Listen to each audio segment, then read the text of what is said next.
What I don't understand is that there seems to be billions of pesos budgeted for flood control projects. Taon-taon na lang po, bilyong-bilyong piso yun. Are they not being utilized properly? Is it just really going to the wrong hands? Is there so much corruption? This is not an extraordinary situation anymore. Do not think of it as a special situation. This is the new normal. Narito ang Balitang Pinoy TV.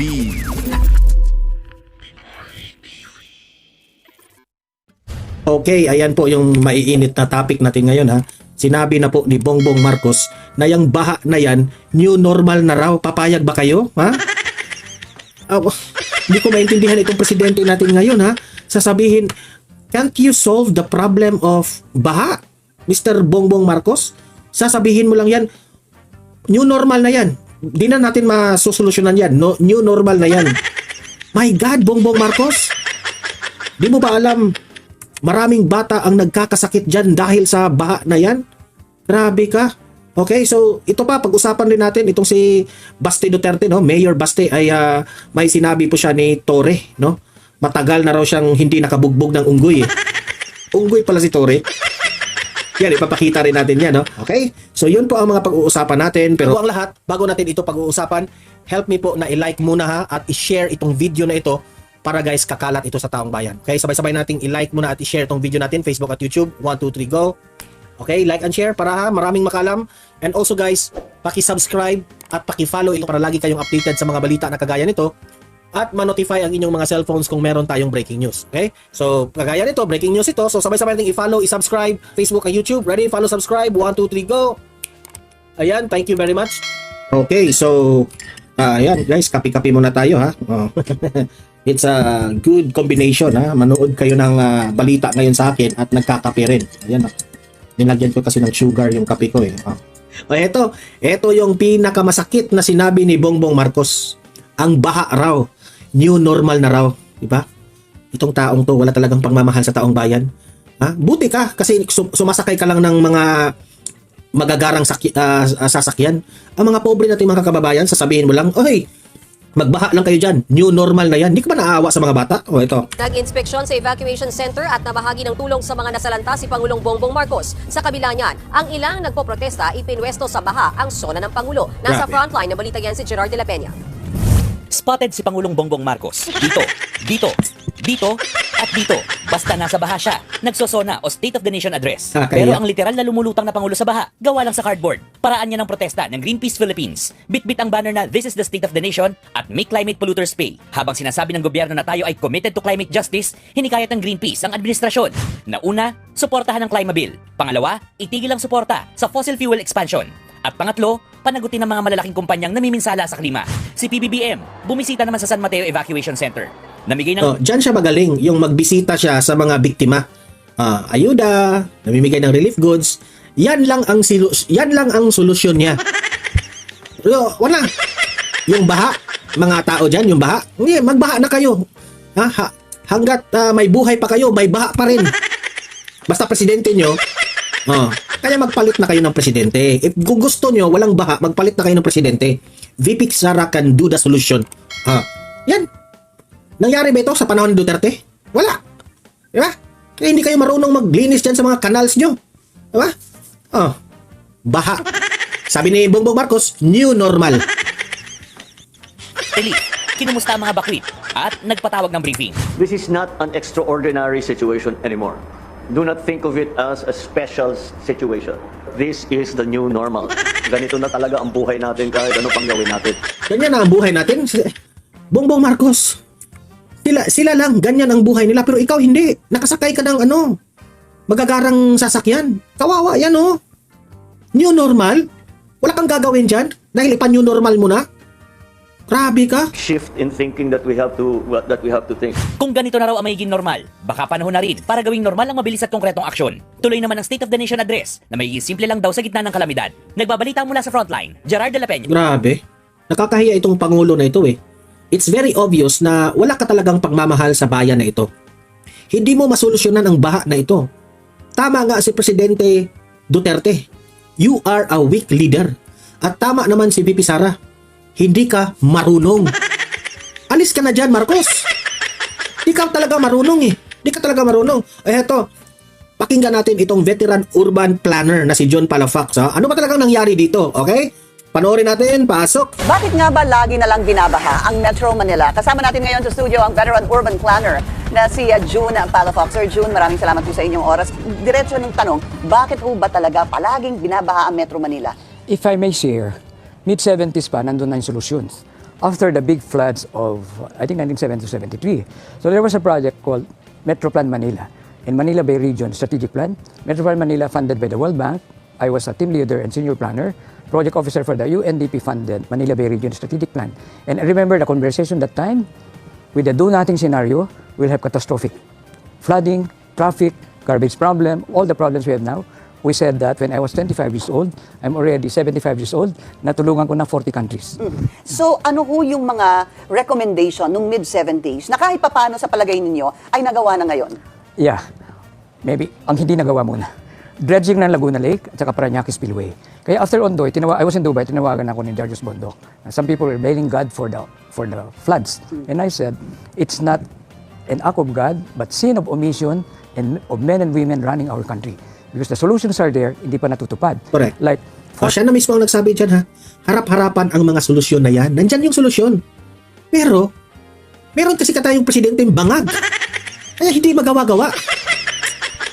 Generalize ko yung, yung sitwasyon na yan ha. 1,600 cubic meters per second bumagsak from floodwaters from the Denuded Mountains. And capacity of Pasig River, only 600 cubic meters per second. Saan pumunta yung 4,000 cubic meters per second? It flooded 90,000 hectares of urban land in Metro Manila and around Laguna Lake and Marikina Valley. You know what's 90,000 hectares of urban land? Malaki pa sa Singapore. Singapore is only 73,000 hectares. Paulit-ulit na sabi na natin yan. Hindi lang flooding, pati earthquake and so on. And all the presidents na sulatan ko na, pati si President Bongbong. Ito nga, pinakita niya. Meron din kayo All the 145 recommendations. BBM, and May 23, 2022. Yeah, Okay. May 23, 2022. And Executive Secretary Lucas Bersamen.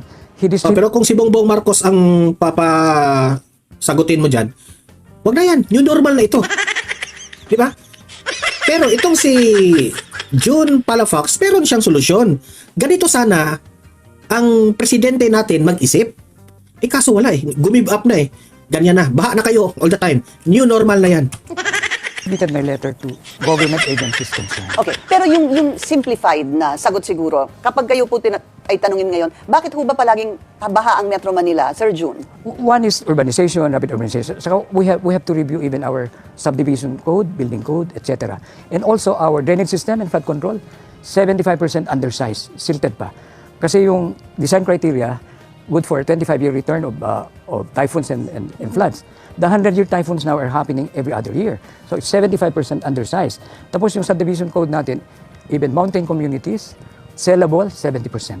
So wala halos open space. And the way we plan sa Palafox, from ridge to reef, from the top of the mountain, the highlands, the midlands, the lowlands, and the coastline. Dapat comprehensive kasi floodwaters doesn't respect political boundaries. Meron ho bang top cost ng pagbaha? Sabihin po natin urbanization, poor urban planning, climate change, is it improper waste disposal? Would any one of those be the more prominent reason kaya po tayo nagbabaha? Or confluence of everything? All of the above. Because even we always keep blaming people or it's really the lack of infrastructure and the plans were put in place. Walang infrastructure na gawa. Ay, nako. 1974, to be exact. Like, they did the Mangahan Floodway, USAID funded project, to divert floodwaters to protect Metro Manila. But they did not do the spillway. That's why I said that time, Laguna Lake is like a toilet without a flush. Hindi makalabas yung tubig. And paulit-ulit nasasabi ko na yan. In terms of the media, there's awareness na. But as we said, in 1976, with the do-nothing scenario, we'll have catastrophic flooding, traffic, all the urban ills happening now. It was, not predicted it, we saw it coming with the do-nothing scenario. Yeah. What should be done now, in the short term? What are the doables now? Yeah, we have here in the book, immediate action program, short-term, medium-term, long-term, and visionary. That's why after Ondoy, I propose a 10-year program. That I even said, if there are objections to the spillway, if it is an open canal, we can do a smart tunnel. They did it in Kuala Lumpur, like a tunnel connecting Laguna Lake and Manila Bay. The top would be a roadway, second roadway, the lowest will be the spillway. And during the worst floods, the whole tunnel can be spillway. I proposed that right after Ondoy. Saan po lalabas yung tunnel na yon, yung spillway na yun? Manila Bay. And we had detailed conversation with President Gloria that time. And he approved most of our 60 recommendations. The 60 is now 145 recommendations with do nothing or do minimum happening right Are now. you saying that during the time of GMA, natuloy po yung 60 out of the 140 plus recommendations? In-approve niya pero hindi natuloy. Ayun na nga po. Succeeding Pwede administration. pong approve pero hindi naman. natuloy. Like yung dredging ng Laguna Lake, may kontrata na with the Belgian contractors. Kinancel. Hindi natuloy kasi si Pinoy yung sumunod. Si Pinoy. Tingnan niyo yung Yolanda, anong ginawa niya? In fact, Philippine government was sued by the Belgians. They won the case against the Philippines. And former Secretary of Finance, Sunny Dominguez told me, we paid more than 1 billion pesos. Samantala, hindi pa nadredge yung Laguna Lake. Kanino pong kasalanan yun? Because during the time of Secretary Sunny, that was the time of Duterte already. Opo, So PRRD. succeeding administrations after GMA, hindi na nasunod yung in-approve. Hindi na So nasunod. nagkakaproblema din po tayo, Sir June, dahil sa pagpalit ng administrasyon. For example, are there recommendations? Ano ho ba ang short term? Ang short term ho ba kaya ng 4 na taon? Kasi by the time po gawin nila yon, nasa mid-year Kaya na po. siguro sila doon ng kanilang first termino. 100 days starting today. The best time to have done here, this was mid-70s. Maybe second best time was Ondoy. Maybe this is the third best time. Even the president talked about the spillway in his campaign. The spillway, he even quoted me that the spillway is needed, whether spillway or smart tunnel, it should be done now. You know, what I don't understand is that there seems to be billions of pesos budgeted for flood control projects. Taon-taon na lang po, bilyong-bilyong piso yon. Are they not being utilized properly? Is it just really going to the wrong hands? Is there so much corruption? Ganun ho ba yun? How would you would be able to explain that? Because So much corruption. Yun na yung sagot po, Pinky Web. siguro po, you would know the numbers. Do you question Yeah. where the money goes? Mayor Magalong of Baguio said on record, corruption and infrastructure is as high as 70%. Grabe. And I've spoken to some contractors, they're asked to down specs. So let's say you give 40% to the corrupt bureaucrat or politician. Where did you reduce the 40% from the specifications? Grabe. Special flood control and so on. And all our infrastructure.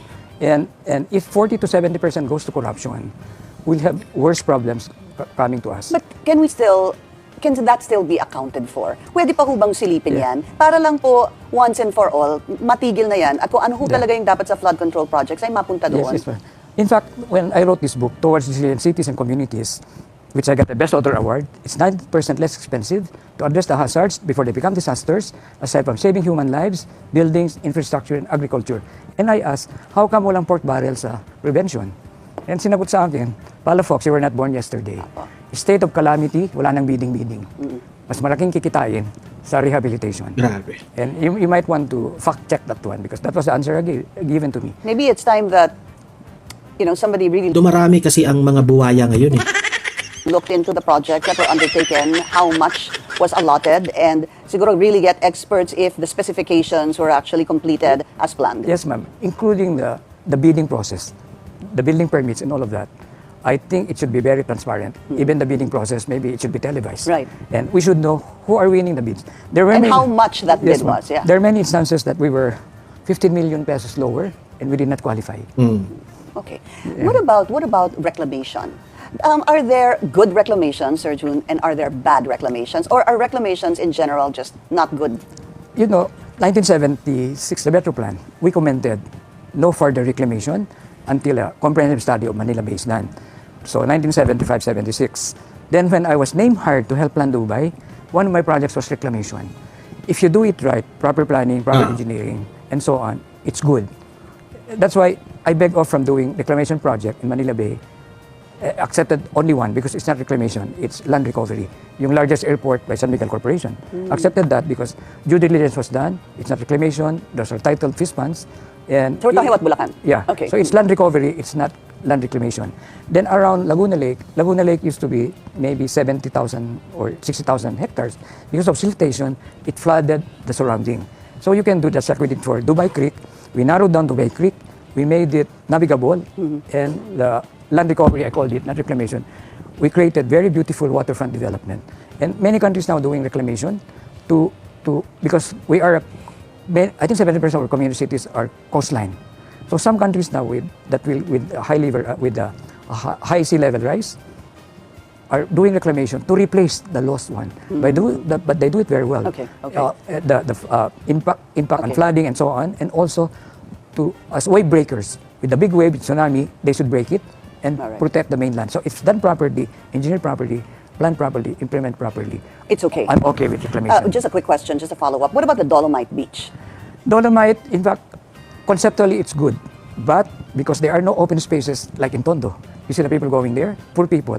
But it may not have been done right. I don't know if they did coastal engineering. And the impact of when you reclaim attached to the mainland, you increase the watershed. That's why reclamations like in Dubai are islands. So the reclamation attached to the mainland, it's a big concern. And all this reclamation, we should allow the fisher folks to navigate around and also consider the cruise ships in the future. How will they navigate Puerto Manila? Maraming salamat po. Veteran urban planner. Ayan ha, the answer. Hindi binanggit na kasalanan ng Dolomite Beach na yan dahil nagbaha ang Maynila, di ba? So the way ko i-analyze yung sinabi niya is at the end of the day, it all boils down to corruption. Bongbong Marcos, if you're serious enough na i-eradicate Ito na nga mga kabalita. Ano na ang masasabi nyo patungkol sa balitang ito? Please comment down below mga kabalita. Pag-usapan natin yan sa comment section. At kung di ka pa nakasubscribe sa ating channel, baka naman